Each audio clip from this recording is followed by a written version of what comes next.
lire notre écriture. Nous sommes dans Genèse chapitre 15, verset 1er.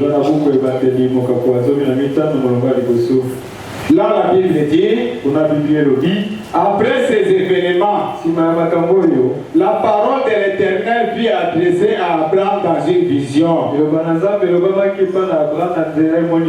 Et il dit, Abraham, ne crains point. Je suis ton bouclier et ta récompense sera très grande. Abraham répondit, Seigneur éternel, que me donneras-tu? Je m'en vais sans enfant. Et l'héritier de ma maison, c'est Eliezer de Damas. Et Abraham dit, voici, tu ne m'as pas donné de postérité. Et celui qui est né dans ma maison sera mon héritier. Alors la parole de l'Éternel lui fut adressée ainsi, ce n'est pas lui qui sera ton héritier, mais c'est celui qui sortira de tes entrailles qui sera ton héritier. Et après l'avoir connu dehors, il dit, regarde vers le ciel et compte les étoiles si tu peux les compter. Et il lui dit, telle sera ta postérité. Abraham eut confiance à l'Éternel, qui le lui impita en justice. Oui, que l'Éternel ajoute la bénédiction à la lecture de sa parole. Amen. Bien aimés, ce matin nous voulons parler sur notre thème, Dieu confirma sa parole. Parce que notre Dieu n'est pas un fils de l'homme pour mentir. Quand il prononce sa parole à lui, il est derrière sa parole pour que sa parole puisse s'accomplir. C'est pourquoi Dieu demande à ses enfants seulement la foi dans la parole. C'est lui qui a fait la promesse. C'est celui qui va s'en occuper de sa promesse. Et frère Branham dit, si le président des États-Unis vous donnez un chèque d'$1 million, cela veut dire que dans la banque il y a $1 million. S'il n'y a pas $1 million dans la banque, le chèque là ne serait pas établi. De même avec les promesses. Quand Dieu promet, la chose est déjà là. Ce que Dieu nous demande, c'est seulement la foi dans la parole. Parce que Dieu confirme sa parole quand celui qui croit. Si tu crois, tu verras la gloire de Dieu. Mais si tu ne crois pas, tu ne verras jamais la gloire de Dieu. Parce que la parole de Dieu, c'est une semence. Et la foi, c'est l'eau qui arrose la semence.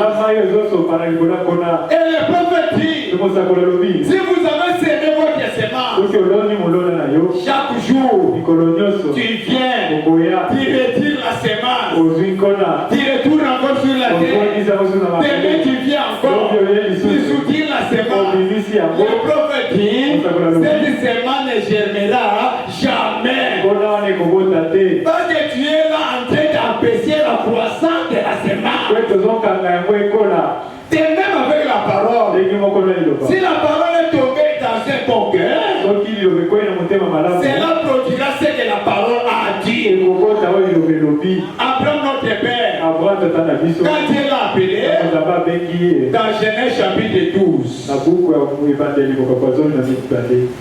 l'Éternel dit à Abraham, va-t'en de ton pays, de ta patrie et de la maison de ton père, dans le pays que je te montrerai.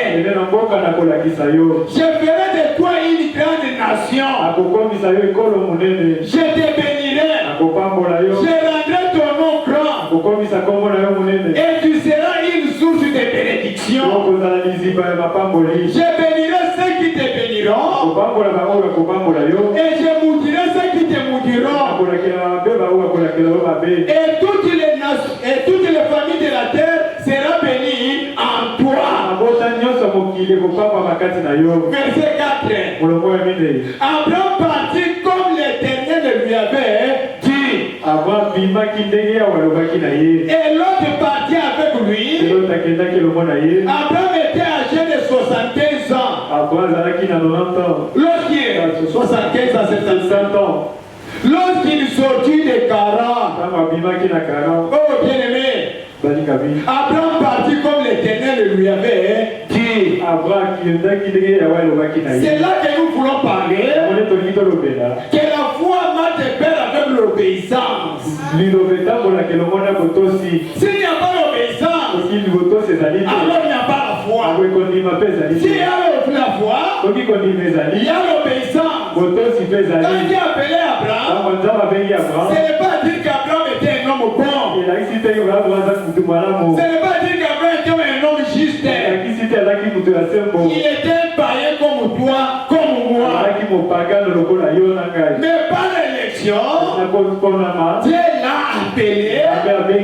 Et le prophète dit, comme Dieu a appelé le premier homme, c'est la même manière qu'il appelle le dernier. Et les appels de notre Dieu sont surnaturels. Il fait grâce à qui il veut. Il fait miséricorde à qui il veut. Il pardonne qui il veut. Il est le Dieu souverain. Il n'y a personne qui peut le juger. Pourquoi tu as appelé celui-là? Pourquoi tu as appelé celui-ci? Le Dieu qui t'a appelé, c'est le même Dieu qui m'a appelé. Oh bien-aimé, c'est pourquoi les enfants de Dieu, Dieu leur demande l'amour. Et l'amour, c'est la plus grande évidence du Saint-Esprit. C'est l'amour qui est descendu. C'est l'amour qui retournera au ciel. Et Jésus a dit, si vous avez de l'amour les uns les autres, c'est là que le monde saura que vous êtes les disciples. L'amour, c'est la plus grande évidence du Saint-Esprit. Quand Dieu appelait Abraham, l'appel était individuel. Le salut est individuel. Le Saint-Esprit est individuel.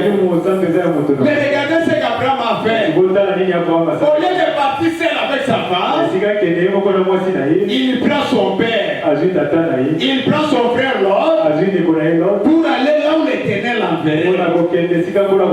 Cela n'a pas plu à Dieu. La bénédiction était là. Mais Dieu attendait que l'obéissance soit totale. Tant que l'obéissance n'était pas totale, la bénédiction n'était pas là. Nous sommes dans la prédication du prophète. Abraham et sa postérité après lui. 61, 4 et 16. 4 et 16. Paragraphe 37.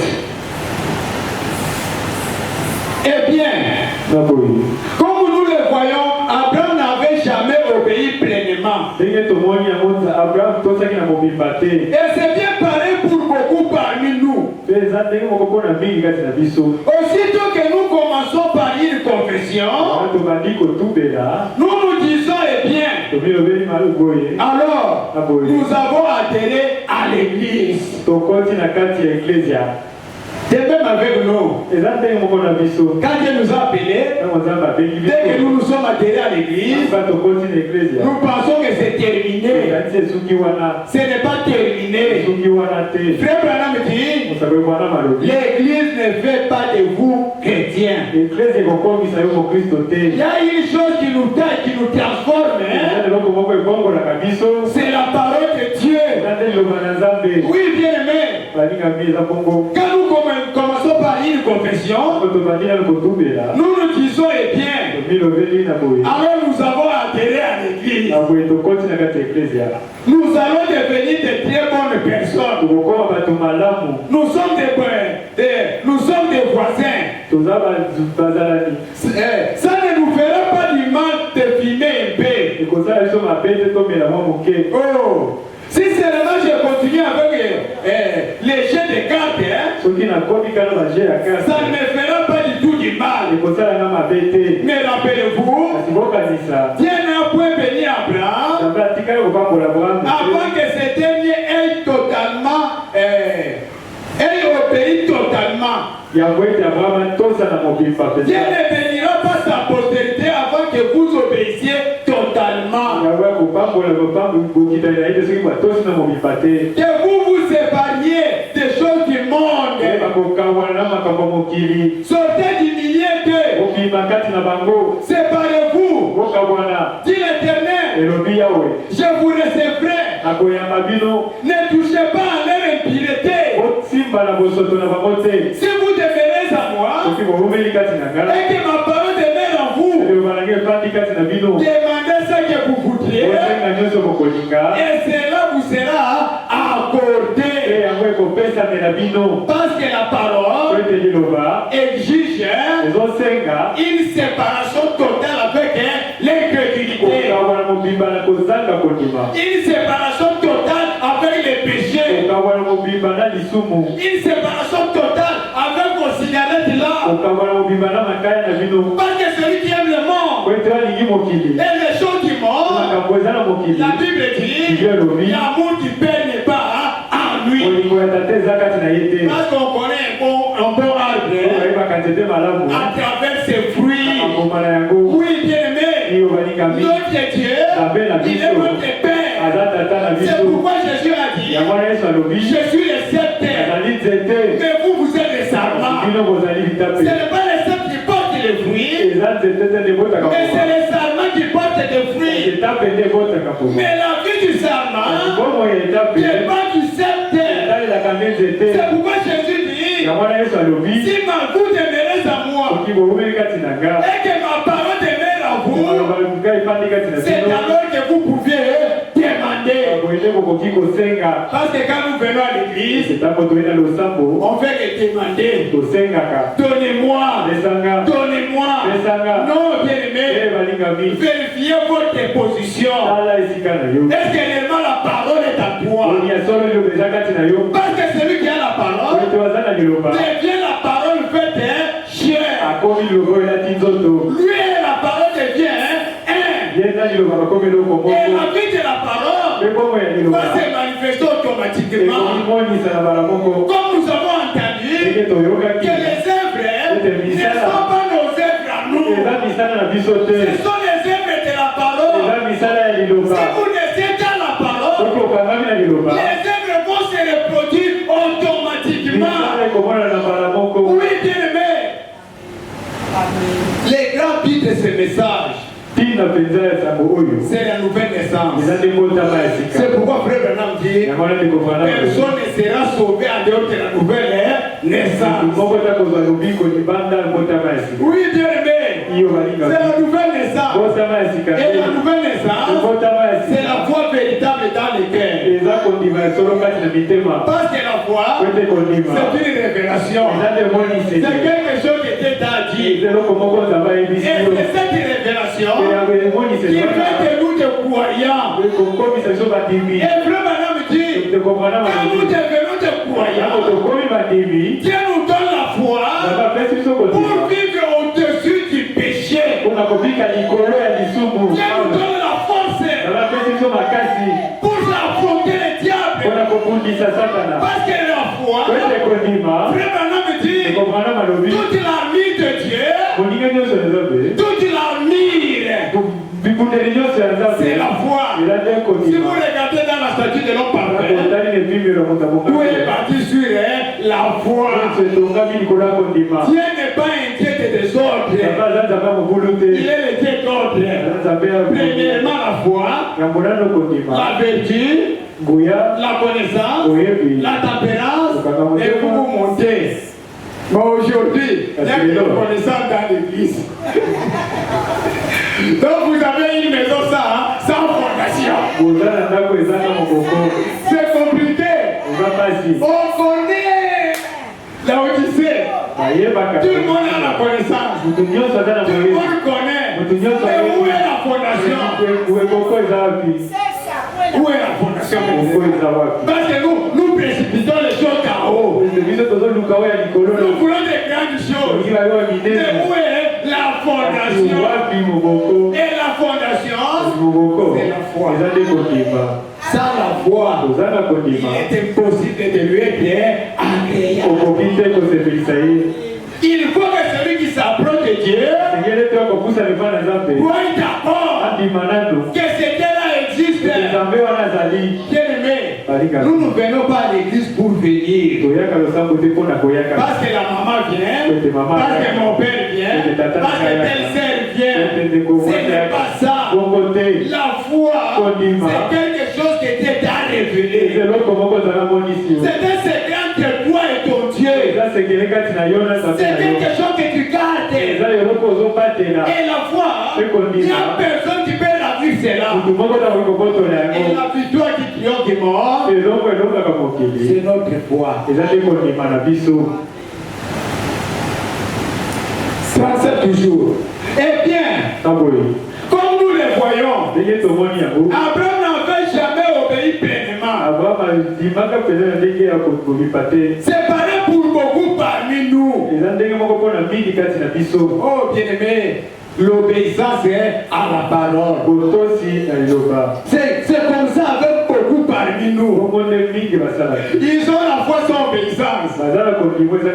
C'est grave. La foi sans les œuvres, quelque part, la Bible dit c'est inutile. De même avec notre père Abraham, si nous avons parlé avec Abraham, Abraham c'est notre modèle. Abraham c'est notre père dans la foi. Regardez comment il a marché avec Dieu. Regardez comment il a obéi. Pourquoi il a obéi? Parce qu'il était où de la parole. Et frère Branham dit, si quelqu'un est où de la parole, il dit amen à toute la parole. Parce que la semence parole est en lui. Mais la bénédiction était liée dans l'obéissance. Tant qu'il n'avait pas obéi pleinement, la bénédiction n'était pas pour lui. Qu'est-ce qui l'empêchait? Son père. L'autre. Quand ils ont marché, il a permis que son père puisse mourir. Mais Abraham était toujours attaché avec l'autre. Et frère Branham dit l'autre était comme les cheveux dans la soupe. Et c'est pourquoi quand j'ai regardé Abraham à côté de l'autre, ça nous faisait mal. Parce que la parole nous exige une séparation totale. Pourquoi cet homme à côté de mon frère? Pourquoi cet esprit à côté de mon fils? J'ai dit une séparation. Comme tout concours bien de cinquième Dieu, Dieu a permis qu'il y ait des terrains entre Lot et Abraham. Quand ils se sont tiraillés, comme Abraham était spirituel, il a appelé son frère. Il a dit oh mon frère, regardez, l'étendue est vaste. Si tu vas à l'est, moi je vais à l'ouest. Si tu vas à droite, moi je vais à gauche. Comme Abraham était un homme charnel, il a regardé Sodome. Il a voulu aller vivre dans les grandes villes. Mais Abraham, qui était un prophète, il a accepté de rester dans la brousse. Oh bien-aimé, notre position en Christ. Restons là où Dieu vous a placé. Nous ne sommes pas ici pour bousculer les uns les autres. Honorons la place que Dieu a donnée à ton frère. C'est un don que Dieu lui a donné. Il n'y a pas d'effort à cela. Ce que Dieu me demande est de respecter simplement. Abraham est resté dans la brousse. Mais l'autre a choisi des grandes villes. Mais quand l'autre s'est séparé d'Abraham. Oh bien-aimé, Dieu est descendu. Là, dans Genèse chapitre 15. Écoutez, après ces événements, quel événement? La séparation d'Abraham avec Lot. Quel événement? Abraham qui délivre Lot. C'est pourquoi la Bible dit, après ces événements, la parole de l'Éternel fut adressée à Abraham. Dans une vision. Et il dit, Abraham, ne crains point. Je suis ton bouclier et ta récompense sera très grande. Parce que l'obéissance était totale. Abraham répondit, Seigneur éternel, que me donneras-tu? Je m'en vais sans enfant. Et l'héritier de ma maison, c'est Eliezer de Damas. Et Abraham dit, voici tu ne m'as pas donné de postérité. Et celui qui est né dans ma maison sera mon héritier. Alors la parole de l'Éternel lui fut adressée ainsi. Ce n'est pas lui qui sera ton héritier, mais c'est celui qui sortira de tes entrailles qui sera ton héritier. Après l'avoir conduit dehors, il dit, regarde vers le ciel et compte les étoiles, si tu peux les compter. Et il dit, telle sera ta postérité. Abraham eut confiance à l'Éternel, il le lui impita à justice. Dans Romains chapitre 4, verset 16. Romains 4, verset 16. C'est pourquoi les héritiers les sont par la foi. Pour que ce soit par grâce, afin que la promesse soit assurée à toute la postérité, non seulement à celle qui est sous la loi, mais aussi à celles qui ont la foi d'Abraham, notre Père à tous. Selon qu'il est écrit, j'étais établi Père d'un grand nombre de nations. Il est notre Père devant celui auquel il a cru. Dieu qui donne la vie aux morts et qui appelle les choses qui ne sont point comme si elles étaient, espérant contre toute espérance. Il crie et devint ainsi le Père d'un grand nombre de nations. Selon ce qui lui avait été dit, telle sera ta postérité. Et sans s'affaiblir dans la foi, il ne considéra point que son corps était déjà isé, puisqu'il avait près de 100 ans, et que Sarah n'était plus en état d'avoir d'enfant. Il ne doutait point par l'incrédulité au sujet de la promesse de Dieu, mais il fut fortifié par la foi, donnant gloire à Dieu, ayant la pleine conviction que celui qui a promis, il peut aussi l'accomplir. Oh bien-aimé, tout dépend de votre confiance à la parole. Aujourd'hui dans les églises, vous savez, même dans notre constitution, il y a une loi là-bas, habit de confiance. Et cette loi aussi s'applique dans l'église. Si le peuple de Dieu ne garde pas la parole de Dieu, si le peuple ne vit pas la parole de Dieu, c'est le considère comme les habits de confiance. Regardez dans le chapitre 15. La femme prodigue là. Il voulait avoir sa part de l'héritage.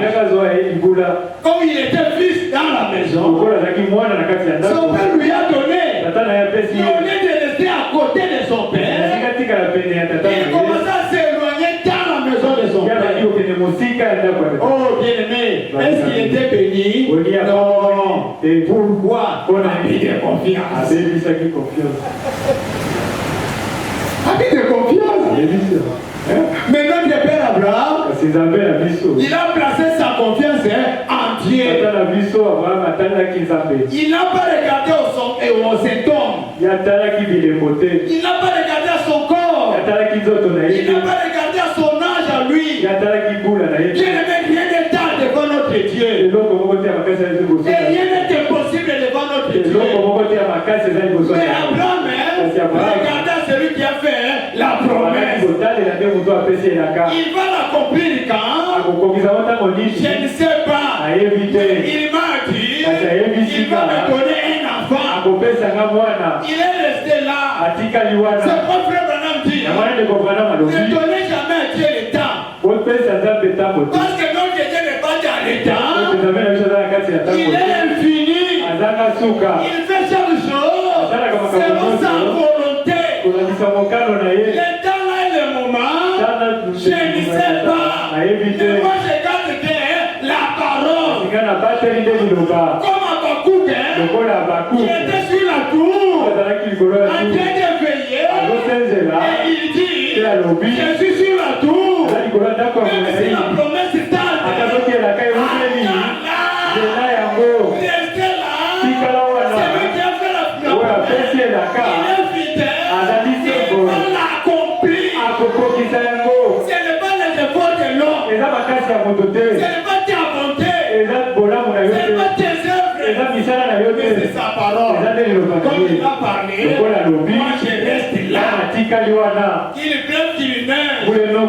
La parole de Dieu ne faillira jamais. La parole infaillible de Dieu, paragraphe 21. La parole infaillible de Dieu. Paragraphe 21. Quand Dieu bâtit sa fondation, il n'y met rien d'autre que ce qu'il y a de meilleur. Quand Dieu bâtit sa fondation, lui, il n'y met rien d'autre que ce qu'il y a de meilleur. Parce que Dieu se préoccupe de sa réputation. Dieu se préoccupe de sa réputation. Il ne veut pas faire quelque chose ou dire quelque chose que quelqu'un d'autre viendrait pour le corriger. Parce que notre Dieu se préoccupe de sa réputation. Il est le Dieu de l'éternité. Il est le Dieu des cieux et de la terre. Il le mettra ici dans son plan d'architecture. Dans son plan d'architecture. Que ce qui résistera au test du temps pour l'éternité. Je ferais bien de laisser de côté ce texte,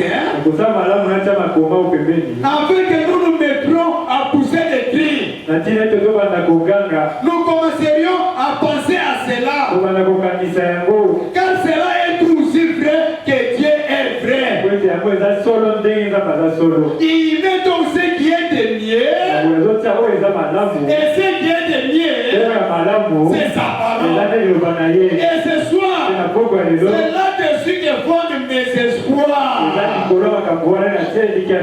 Mes espoirs ne sont bâtis que sur le sang de Jésus-Christ.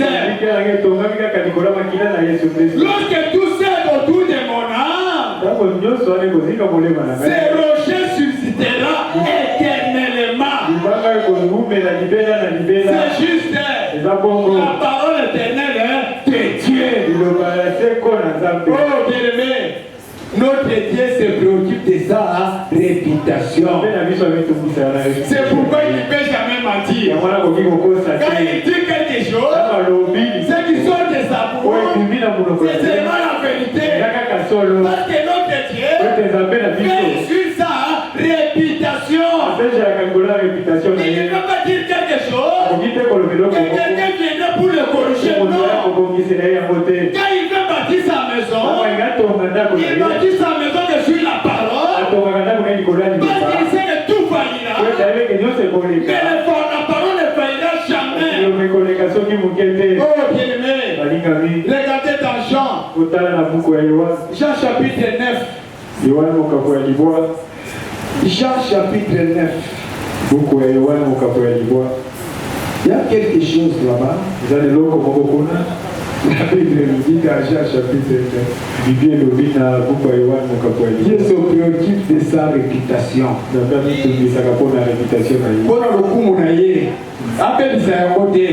Jean chapitre 9. Verset 1er. Jésus vit en passant un homme avec des naissances. Ses disciples lui posèrent cette question. Rabbi, qui a péché, cet homme ou ses parents, pour qu'il soit né aveugle? Jésus répondit, ce n'est pas que lui ou ses parents aient péché, mais c'est afin que les œuvres de Dieu soient manifestées en lui. Il faut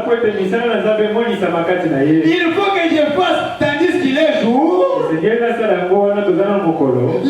de celui qui m'a envoyé. La nuit vient où personne ne peut travailler. Pendant que je suis dans le monde, je suis la lumière du monde. Après avoir dit cela, il cracha à terre et vit de la boue avec sa salive. Puis il appliqua cette boue sur les yeux de l'aveugle et lui dit, va là où toi au réservoir de Siloé, nom qui signifie envoyé. Il y alla et se lava et ça retourna voyant clair.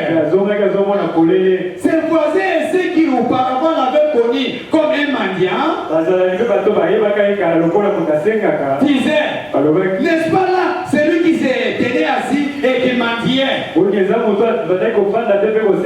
Les uns disaient, c'est lui. D'autres disaient, non, mais il nous ressemble. Et lui-même disait, c'est moi. Il lui dit donc, comment tes yeux ont-ils été ouverts? Il répondit, l'homme qu'on appelle Jésus a fait de la boue à ouer mes yeux. Il m'a dit, va au réservoir de Siloé et là pour toi. Je me suis allé, me suis lavé et j'ai pu voir. Il lui dit, où est cet homme? Il répondit, je ne sais pas. Oh bien-aimé, Jésus en passant, il a vu un homme aveugle. Il n'a pas prié pour lui. Il jette sa salive sur la terre. Il mélange sa salive avec la boue. Il prend ça. Il met ça sur les yeux de l'aveugle. Quand les gens regardaient, ils ont dit c'est bizarre. Et le prophète dit, des fois Dieu dans des choses bizarres. Ils ont dit, aveugle, quand Jésus t'a oué de sa salive, à qui vit? Il dit non, je ne vois pas. Ils ont commencé à crier. Il a échoué. Il a échoué. Jésus n'échouera jamais. Il dit à l'aveugle, va au réservoir de Siloé. Lave-toi là-bas.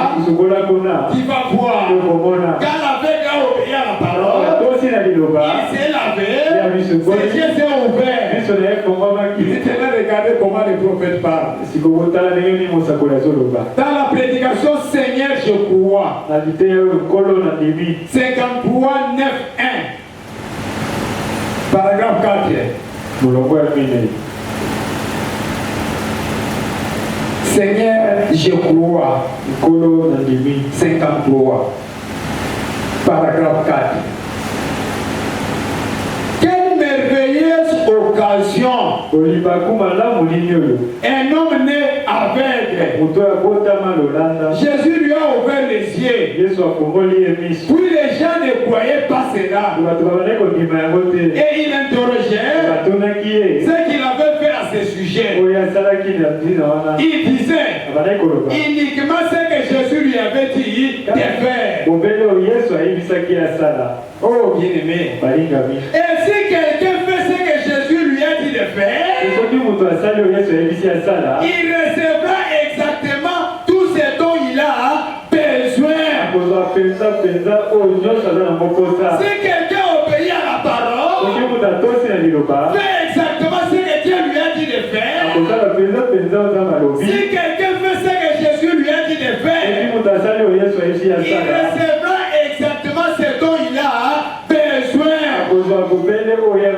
Ce qui nous manque, ce n'est pas le pouvoir, ce n'est pas la foi, ce n'est pas la puissance. Mais ce qui nous manque, nous, c'est l'obéissance à la parole. L'homme était né aveugle. Et les disciples ont dit, qui a péché? Non, bien-aimé. Jésus a dit, ce n'est ni ses parents, ni l'aveugle, mais il est né comme ça, afin que la gloire de Dieu soit manifestée. Et Jésus lui dit, va te laver au réservoir de Siloé. Quand il a obéi à la parole, il a vu clair. Qu'est-ce qui a fait ça? C'est l'obéissance à la parole.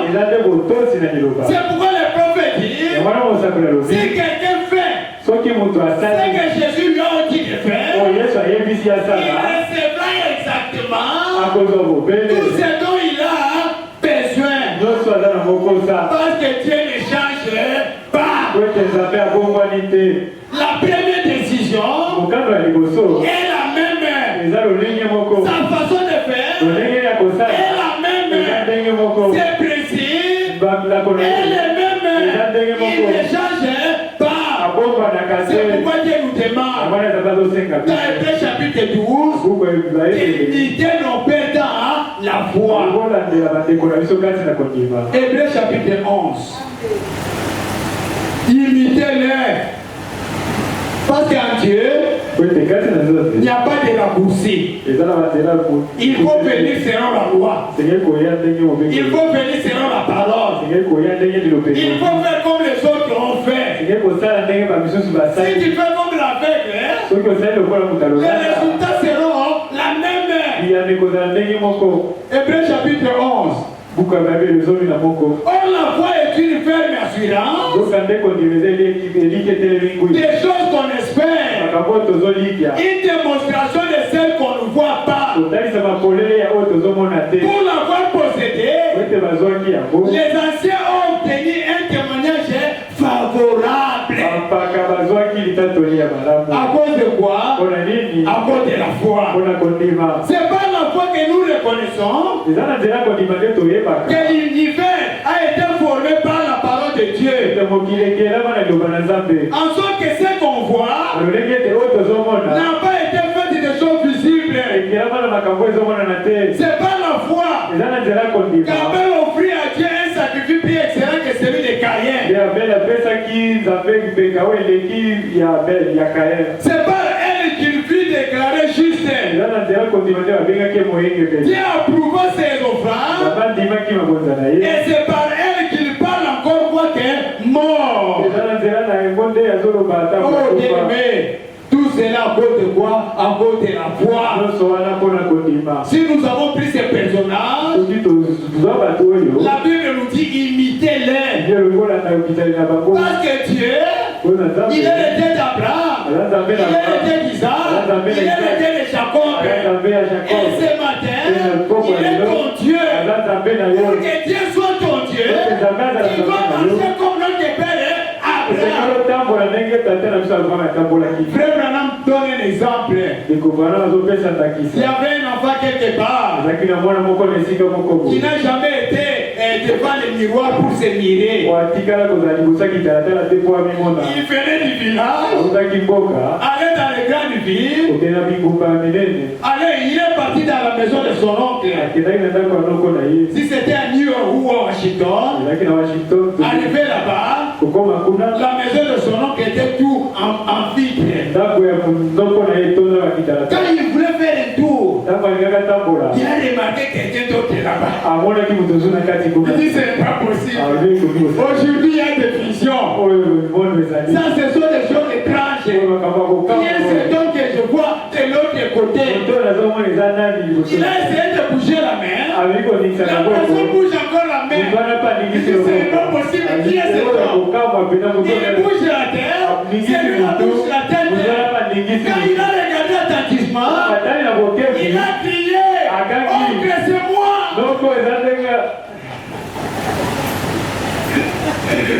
Oh bien-aimé, la parole est bonne. La Bible c'est notre miroir. Quand tu te tiens devant la Bible, tu ne verras pas quelqu'un. Donc toi tu vois que c'est lui là. Tu vois que c'est là. C'est seulement lui. Donc quand tu vois ça, c'est que toi il y a quelque chose de faux. Quand tu te tiens devant le miroir, tu dois te refléter. Si il y a des tâches en toi, prends la parole comme l'eau, et lave-toi avec la parole. Parce que la parole de Dieu, c'est l'eau qui nous lave. C'est l'eau qui nous purifie. Oui, bien-aimé, c'est la parole de Dieu. Et dans la parole, nous avons tout. Tout est dans la parole. Les enfants sont dans la parole. L'argent est dans la parole. Les mariages sont dans la parole. L'élévation est dans la parole.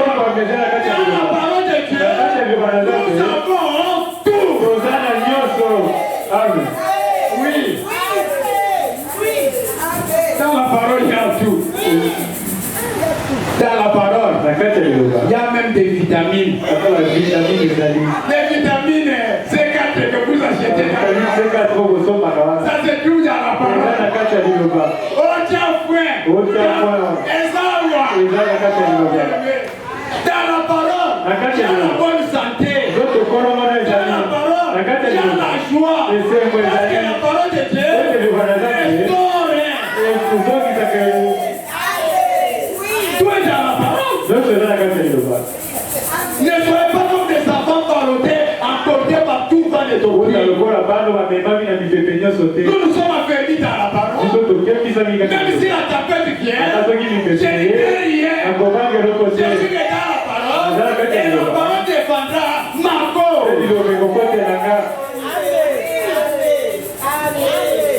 Ce qu'il faut pour triompher de toute incrédulité. Paragraphe 13. Ce qu'il faut pour triompher de toute incrédulité.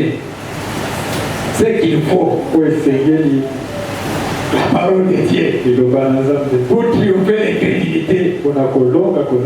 Paragraphe 13. Maintenant, toutes les bénédictions rédemptrices à notre disposition, nous, la race humaine, fut payé pour nous au calvaire. Quand Jésus est mort pour nous, nous croyons que l'œuvre et le plan entier de Dieu, que chaque bénédiction rédemptrice fut accomplie au calvaire. Parce qu'à la croix il avait crié, Père, tout est accompli. Que toutes les promesses de Dieu furent rendues possibles pour chaque être humain qui accepterait cela. Lorsque Jésus est mort au calvaire, pour innocenter l'homme devant Dieu. Je crois que chaque homme au monde fut sauvé lorsque Jésus est mort au calvaire. Chaque personne malade au monde fut guérie lorsque Jésus est mort au calvaire. Et maintenant, c'est une œuvre achevée. Maintenant, la chose à faire, c'est de pouvoir amener les gens à voir cela et accepter cela. Par conséquent, la guérison divine ne repose pas sur quelque chose de magique que quelqu'un a entre les mains ou sur une certaine huile sainte ou une eau bénie. On appelle les gens. Je ne crois pas dans ces choses. Je crois que le sang de Jésus-Christ est suffisant pour tout ce dont nous avons besoin. Voyez-vous, je crois que c'est quelque chose pour lequel on a déjà payé. Frère Branham dit, je ne crois pas dans ces choses-là. Parce qu'aujourd'hui dans l'église, nous avons toutes sortes de condites. Pour ta guérison, donnez $100, donnez-nous du lait, cherchez-nous 4 poules ou 5 poules, cherchez-nous telle racine, telle racine. Les prophètes disent, je ne crois pas dans ces choses-là. Toutes les bénédictions rétablissent, la guérison, les Saint-Esprit nous ont été donnés quand Jésus mourit à la croix. Or,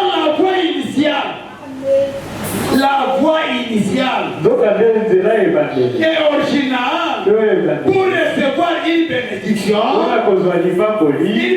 rédemptrice, c'est d'entendre la parole de Dieu. Quand la foi vient de ce qu'on entend, c'est qu'on entend de la parole de Dieu, tel que les prédicateurs les prêchent. Oh bien-aimé, tel que les prédicateurs les prêchent. Parce que la foi vient de ce qu'on entend, ce qu'on entend vient de la parole de Dieu. De ce qu'on entend, la parole de Dieu, telle que les prêchent les prédicateurs. Quand les prédicateurs prêchent, il faut croire cela. Parce que la parole, ce n'est pas la parole du prédicateur, mais c'est la parole de Dieu. Parce qu'aujourd'hui, quand la parole de Dieu peut dire, la sœur dira, non, le pasteur n'aime pas. Le frère dira, le pasteur n'aime pas. C'est parce qu'il m'avait vu. C'est pas ça. Si la parole te touche, c'est la parole de ton père. Il faut qu'il amène à tout la parole. Soyez certains de Dieu. Paragraphe 97.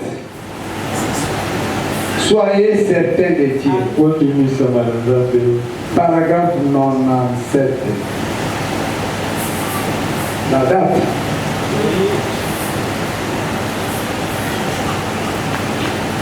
Soyez certains de Dieu. 1959. Le 25 janvier 1959. Le 25 janvier 1959. Le 25 janvier 1959. Là, il dit, si les prédicateurs prêchent la parole, et que l'homme qui la reçoit, il croit et s'y conforme, quelque chose doit arriver. Si les prédicateurs prêchent la parole, et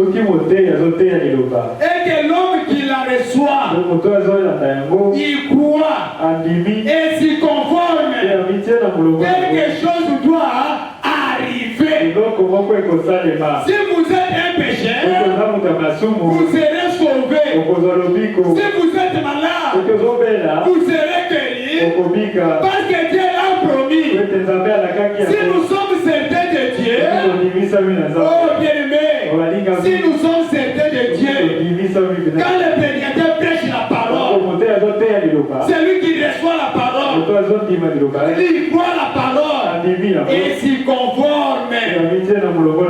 Il y a trois choses: recevoir la parole et voir la parole et il conforme à la parole. Nous recevons la parole, mais pour se conformer à la parole, nous ne voulons pas. Mais quand nous nous conformons à la parole, Frère Branham dit quelque chose doit passer.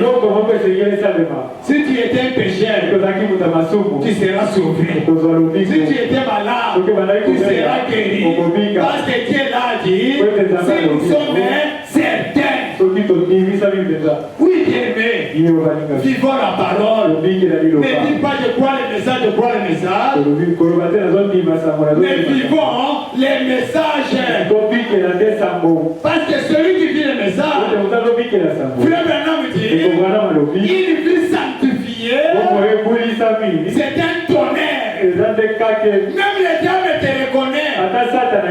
Parce que quand nous chassons les démons, nous ne chassons pas les démons en récitant l'écriture. Les démons doivent reconnaître que la parole de Dieu est en nous. Si encore il n'y a pas la parole, le démon ne partira pas. Même si tu lui donnes 20 versets, c'est toujours la connaissance. Souvenez-vous des enfants de Sefa. Ils étaient là devant les démons. Nous les chassons. Au nom de Jésus que Paul prêche. Et les démons ont dit, nous connaissons Jésus et nous connaissons aussi Paul. Mais vous, je ne vous connais pas. Quand les démons regardaient, allez, vite.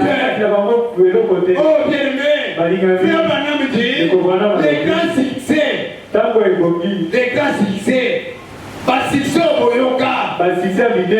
n'est pas moi qui les faisais, mais c'est l'amour qui les faisait.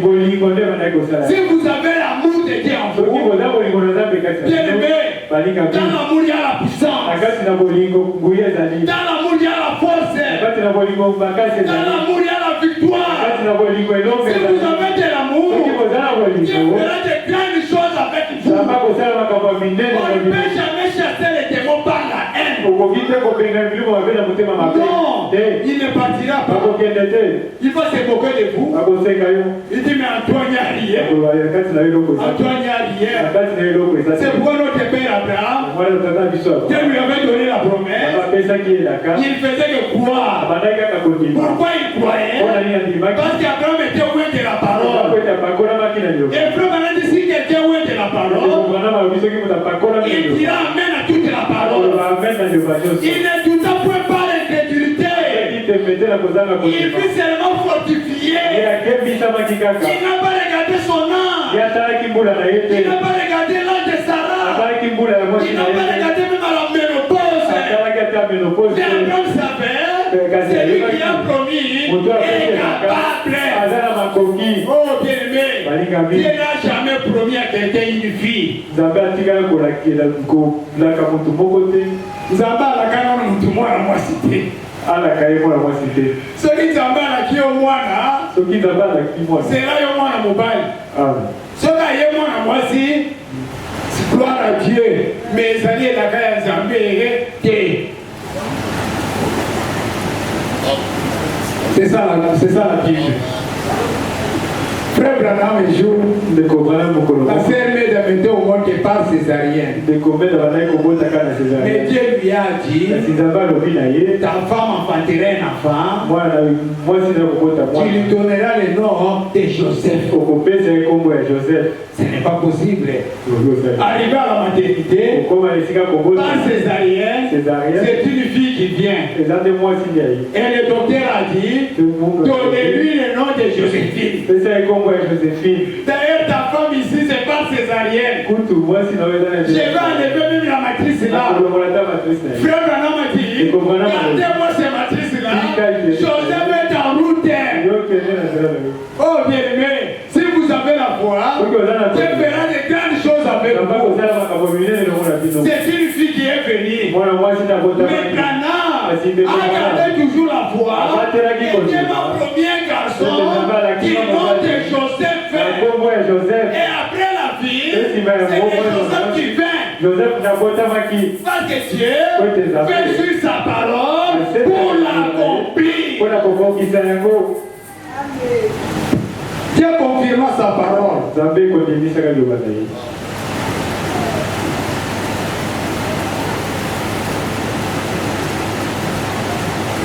Paragraphe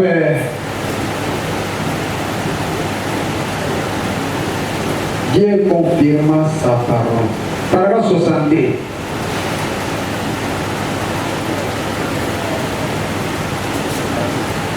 Nous allons aussi prendre un autre prophète juste pendant un moment. Toujours Abraham. Était un autre prophète du Seigneur auquel la parole est venue et a dit, alors qu'il avait 75 ans et Sarah 65, qui allait avoir un enfant par Sarah et bien pour un choc. Ça n'était bien pour un incroyant. Pouvez-vous imaginer de nos jours une telle chose arrivée? Même dans ces jours où nous avons toutes ces réalisations scientifiques, tous ces bébés éprouvettes, donc les gens parlent ainsi de suite. Mais cette vieille femme, alors de 75 ans, et un vieux homme de 75 ans, mais la parole du Seigneur est venue à Abraham et lui a dit que cela arriverait. Et Abraham crut Dieu. Et peu importe combien Dieu avait parlé, combien c'était vrai, Abraham devait croire ce que Dieu avait dit pour que les choses soient ainsi. Oh bien-aimé, vous avez la foi de qui? Qui est votre Père? Quelle est votre obéissance? Quelle est votre attitude vis-à-vis de la parole? Notre Père Abraham, il a gardé la foi dans la parole. Comme il avait gardé la foi dans la parole, Dieu a fini à confirmer sa parole. Parce que Dieu n'a jamais menti. Et il ne mentira jamais. À qui il confirme sa parole?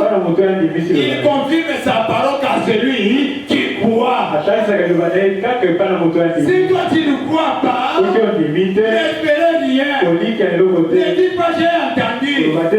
Non, bien aimé, Dieu manifeste sa promesse.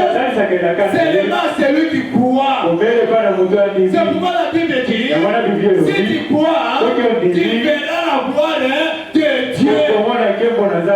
Oh bien aimé, au lieu de croire la parole, nous abandonnons la parole. Oh que la parole nous demande la séparation totale avec l'incrédulité. Voler ce n'est pas un péché. Mentir ce n'est pas un péché. Commettre adultère ce n'est pas un péché. Mais le péché, c'est l'incrédulité à la parole. Vous faites ces choses parce que vous êtes un incrédule. Et une fois dans la parole, si vous avez la foi, vous naissez de nouveau, alors vous avez la nature de votre Père. Notre Père est comment? Notre Père est amour. Il est bon. Il est misérable. Il est compatissant. L'âme en colère. Riche en bonté. Il pardonne encore. Il délivre encore. Il sauve encore. Il bénit encore. Tant que nous sommes sur la terre, les bénédictions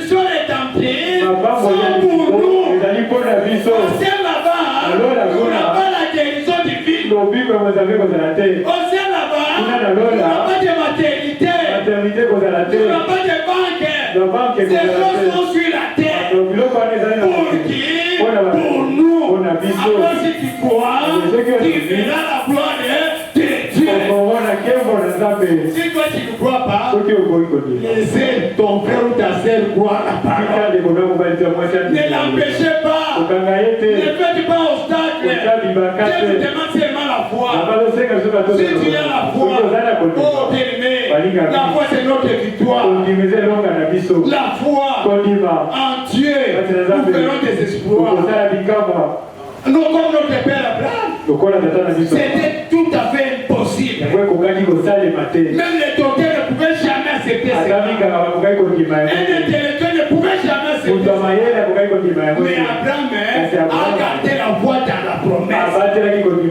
Il n'a pas regardé son âge. Mais Abraham regardait celui qui a fait la promesse. Comme il a fait la promesse, il est capable. Ce n'est pas de mes efforts. J'ai fait mes efforts. J'ai échoué. Maintenant je vois la promesse. Je m'approche à la parole. Parce que la parole, c'est notre béquille. La parole de Dieu, c'est notre parapluie. Si vous êtes sous la parole, vous êtes protégés. Vous êtes en sécurité. Le diable ne fait rien pour nuire. Parce qu'il y a une chose que le diable craint, c'est la parole de Dieu. Le diable ne craint pas nos tailles, nos grandeurs. Mais le diable craint seulement la parole. S'il voit la foi en toi, s'il voit la parole en toi, le diable fuira loin de vous. Parce que les démons nous connaissent. Quand tu marches là, les démons te connaissent. Et le diable même, il te connaît. Si en toi tu as la foi, ou il n'y a pas la foi, Frère Branham dit, celui qui a la foi, même son chien, souvent qu'ici, il y a quelque chose. Ceux qui ont mon niveau, ils ne parlent pas démon. Au moins, tu as dit,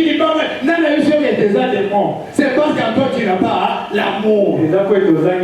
Si nous avons l'amour, nous devons aussi respecter la créature de Dieu. C'est parce qu'en toi il y a quelque chose de faux. Quand tu as créé, il dit tu es bon. Yo, il y a comment on a encore béni des morts. Est-ce que quand on a eu des morts? Yo, si on voit un moyen que le gars est dans c'est manque d'amour. Manque d'amour. C'est pourquoi bien aimé, la parole de Dieu est tout pour nous. Nous avons tout. Gardons la parole, vivez la parole. L'idée de la parole sera avec nous. Abraham, c'est histoire. C'est histoire. Les Moïse, c'est histoire.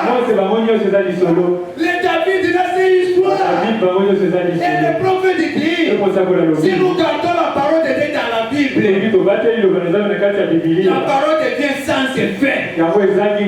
Il faut faire quitter la parole dans la Bible. La parole entre en toi. Quand tu parles, ce n'est pas toi.